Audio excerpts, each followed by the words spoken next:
So for today's deep dive, we're looking at a source that's less of a general overview and more like a tactical manual. It's called The Evil Eye, Spiritual Remedies and Ruqyah Healing. Yeah, that's a great way to put it. It's almost like a field guide for, the metaphysical. A field guide, I like that. Because it treats the evil eye not as some vague superstition or, folklore, but as a genuine affliction. Like a real illness. Exactly. A specific harm that's caused by someone's envious gaze.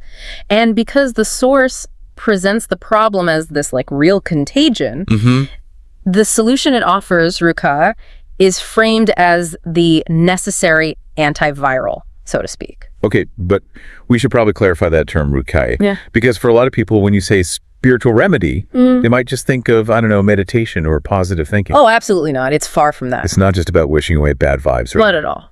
Ruqyah is more of a liturgy of protection. It involves specifically reciting verses and supplications that are intended to neutralize spiritual harm. It's a very active, precise practice. I see. So you aren't just calming your own mind.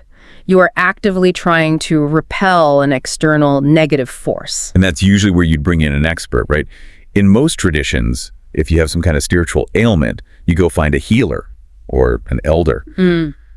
A Ruqyah, I think they're called, to perform the ritual for you. Correct. But this source, it takes a really sharp turn with this phrase it uses, Ruqyah self-help.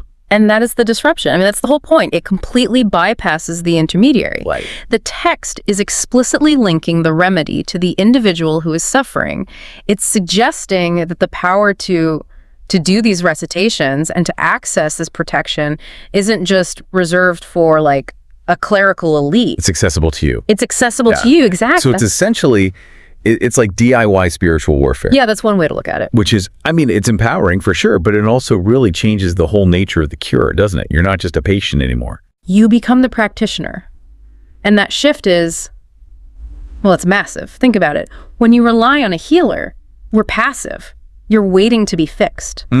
You're receiving treatment. But Ruqyah self-help demands that you learn the recitations yourself, that you understand the intent behind them, and that you maintain the discipline.